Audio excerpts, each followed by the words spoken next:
Hello everyone, welcome to our official YouTube channel. So we will talk about November current affair today about science and technology, which will be really important for your preliminary examination for 2020. So this is the second lecture of the series, and fortunately for you, it will be short video because November में कुछ ज़्यादा current affair आए नहीं है, but जो भी current affair है हमारे लिए बहुत ही important है. So without any further delay, let's jump into our business. So first current affair is about Voyager 2. So NASA का जो ये Voyager 2 मिशन है, it has exited heliosphere, कौन सा heliosphere, and it has entered into interstellar space. Just remember this word, interstellar space. So what is interstellar? Movie के बारे में हम बात नहीं कर रहे, but Interstellar is a space which is existed in universe, तो उसके बारे में आज बात करेंगे. तो पहले हम वोयागर 2 के बारे में बात कर लेते हैं कि वोयागर 2 ने अभी तक क्या क्या अचीवमेंट लिया है. तो it is the only probe ever to study Neptune and Uranus during planetary flyby. Flyby मतलब क्या, यहाँ पे प्लैनेट्स होंगे और ये यहाँ से जा रहा है तो पहले ये इसकी स्टडी करेगा, कुछ उसके अगर अराउंड रिवॉल्व नहीं करेगा, बिना रिवॉल्व किए अगेन ये इसको फ्लाई बाय करेगा और दूसरे प्लैनेट को स्टडी करेगा और कंटिन्यू आगे बढ़ता जाएगा.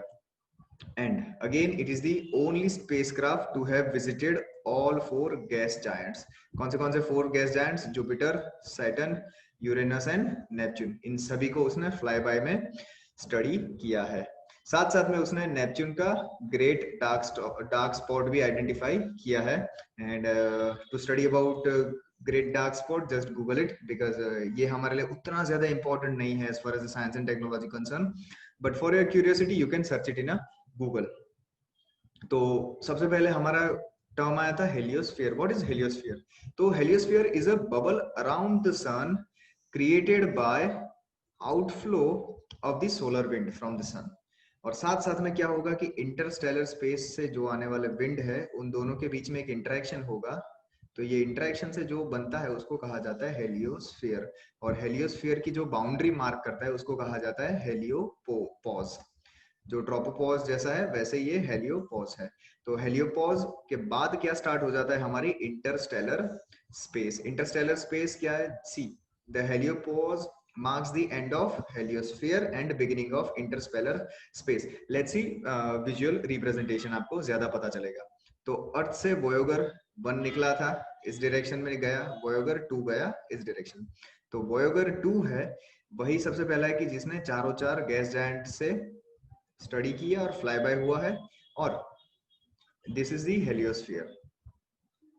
ये पूरा हेलियोस्फीयर है जहां पे सन के वहां से पूरे विंड बाहर निकलते हैं, वो सारा हेलियोस्फीयर है. और फिर क्या आता है कि कैसी स्पेस आती है जहां से सन की तरफ विंड आते हैं, that is called interstellar winds. तो interstellar wind comes from interstellar space. तो फिर हेलियोपोज के बाद जो एरिया स्टार्ट हो जाता है it is called Interstellar area. तो ये दो कंसेप्ट हमारे लिए इंपॉर्टेंट थे.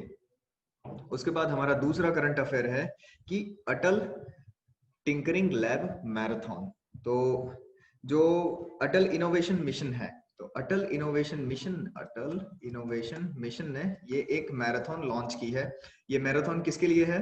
तो it will be 6 month long nation wide challenge across 6 different thematic area. 6 different thematic area में water resources, clean energy, waste management, health care, smart mobility and agricultural technology. तो agricultural technology है तो हमारे लिए important बन जाता है.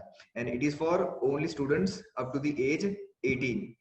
और कोई भी स्कूल ऐसी होगी कि जहाँ पे ग्रेड 8 तक या तो ग्रेड 10 तक पढ़ाया जाता है, वहां पे वो लोग अटल टिंकरिंग लैब को वो एस्टेब्लिश कर पाएंगे. और उसके साथ साथ जो टॉप 30 इनोवेशन होंगे उनको वो अवार्ड दिया जाएगा. तो that is the thing, Atal tinkering lab. अब ये जो लैब है ये अटल innovation mission and NITI Aayog दोनों की कंबाइंड एफर्ट से होता है. तो मे दे आस्क कि अटल टिंकरिंग लैब किसने स्टार्ट किया है, तो डिपार्टमेंट ऑफ साइंस होगा शायद, या तो फिर मिनिस्ट्री ऑफ एजुकेशन ने स्टार्ट किया या मिनिस्ट्री ऑफ एचआरडी ने स्टार्ट किया है. तो we have to be careful कि ये किसने किसने स्टार्ट किया. तो अटल इनोवेशन मिशन के साथ नीति आयोग ने पार्टनर किया है, नीति आयोग. और जो भी ऐसा इंटेलेक्चुअल लेवल पे जो भी हो रहा होगा तो mostly it will B inspired from नीति आयोग्स आइडिया. तो वो हमारे लिए इजी हो जाएगा. ओके उसके बाद third current affair is defence technology and trade initiative. अब defence technology and trade initiative क्या है? तो government has come up with cooperation idea between countries. तो कंट्री ए और country B, country A will be India और country B will be different countries, जैसे कि United states, Germany, France. उन सभी के साथ हमारा जो ट्रेड की डिफेंस टेक्नोलॉजीज है उनको सिंक्रोनाइजेशन ज्यादा बढ़े, उसके लिए हमने इसको इनिशिएट किया है। ओके और ये क्यों ऐसा हमने करना पड़ा? Because the development of defence equipment inside India, तो it is also a component of make in India programme. तो मेक इन इंडिया में हमें क्या करना है? डिफेंस टेक्नोलॉजीज को इंडिया में लाना है, हमारे जो भी टेक्नोलॉजी टेक्निकल पर्संस है उनको एजुकेट करना है, and then we will start building our own defence equipment into India and we will exporting them. तो हम जो सेल्फ रिलायंस के बारे में बात कर रहे हैं, this is whole the idea, that is why this DTTI is initiated. Fair enough. Fourth current affair, it is about Starlink project of SpaceX। SpaceX बहुत ही ज्यादा अभी तो न्यूज में आ रही है। Obviously Elon Musk, he himself is a really great personality, सभी को attract करता है, many business people को अट्रैक्ट करता है। So recently SpaceX, the world's leading private company into space technology, has launched 60 satellites। कितने? 60 satellites into lower earth orbit। कहाँ पे उन्होंने किया? Lower earth orbit, lower earth orbit. तो ये किसके लिए है? तो it is for uninterrupted, just second, it is for uninterrupted internet services. अब सैटेलाइट से इंटरनेट सर्विसेज प्रोवाइड करने, just imagine 60 satellites will hover around the earth, और वो ट्राई करेंगे कि अर्थ के कोने कोने में जाके इंटरनेट प्रोवाइड करे। दिक्कत क्या आ रही है कि अभी जो हमारा ट्रेडिशनल इंटरनेट है वो या तो फिर वाईफाई से होता है, बट वाईफाई में भी ऑप्टिकल फाइबर से होता है या तो फिर नॉर्मल फाइबर से होता है। तो जो डिफिकल्ट टेरेन है, जैसे कि interior places in the mountain, तो वहां तक हम इंटरनेट को नहीं पहुंचा सकते। इंटरनेट बहुत ज्यादा ब्रेकेजेस आ रही है, स्पीड उतनी ज्यादा नहीं मिल रही है। तो इन सभी को ओवरकम करने के लिए हमने सिग्नल सीधे कहां से लाना है? सैटेलाइट से लाना है। तो ये पूरा जो 60 सैटेलाइट का नेटवर्क होगा, it will be called Starlink network.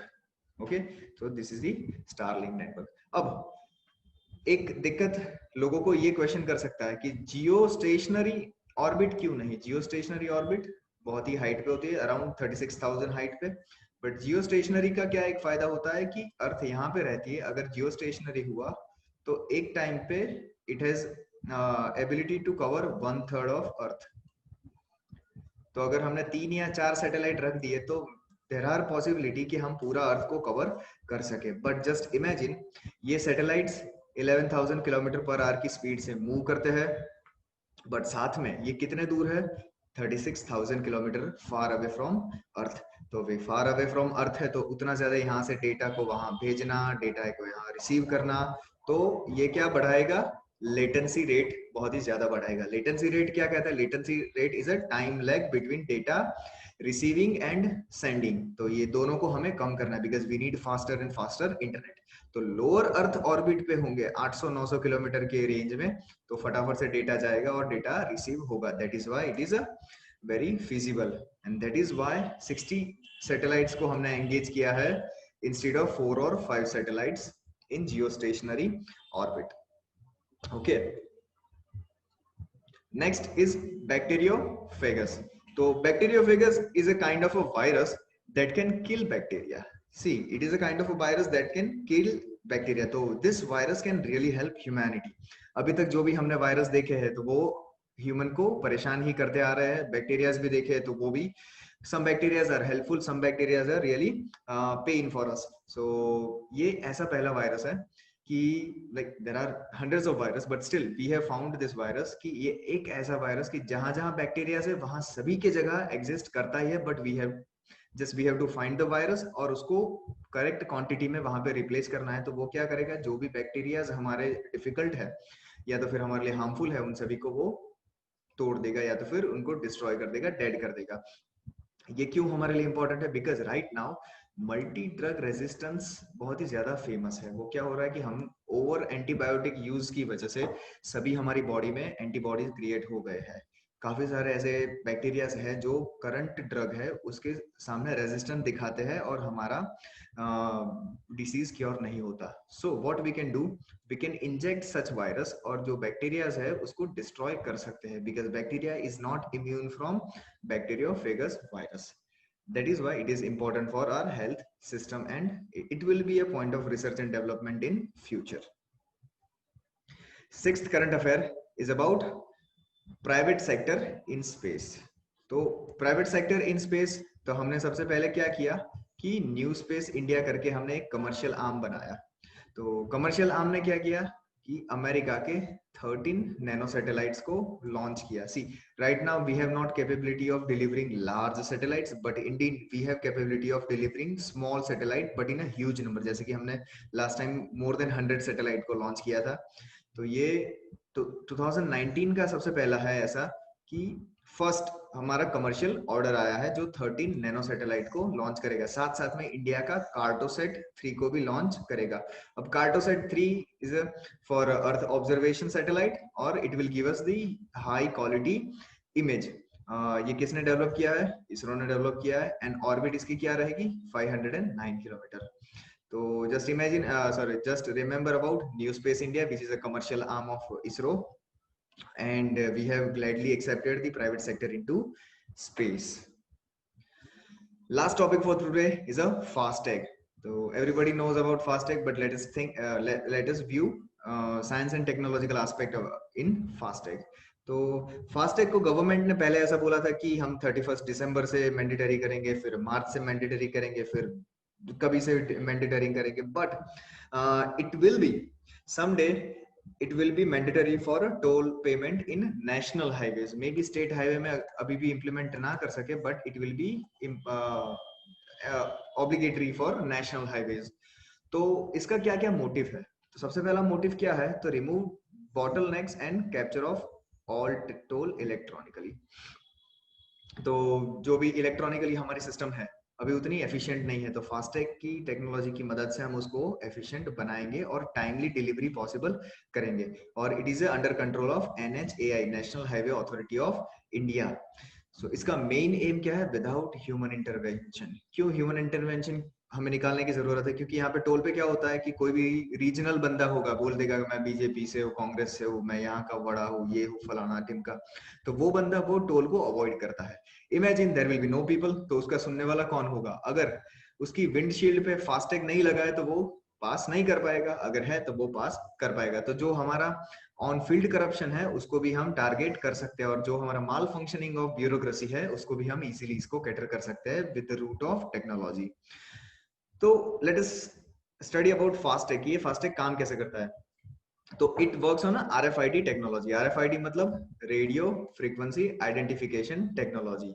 तो it works on radio frequency और पेमेंट सीधा ही या तो फिर आपका पेटीएम जैसा कोई प्रीपेड अकाउंट है वहां से ले लिया जाएगा अगर आपने उसको टॉप अप करके रखा है, या तो फिर आप उसको ऐसी फैसिलिटी है आप सेविंग बैंक अकाउंट से भी लिंक कर सकते हैं. तो जैसे ही आप पास होंगे तो सेविंग बैंक अकाउंट से आपका वो पैसा वहां से कट हो जाएगा. एंड ये आपको विंड स्क्रीन पे स्टिक करना है. ये हाथ में लेके घूमना नहीं, किसी को दिखाना नहीं है, बट आप विंड स्क्रीन पे आपको उसको अटैच करना करके ही रखना है. And toll will be collected by NPCI, national payment corporation of India.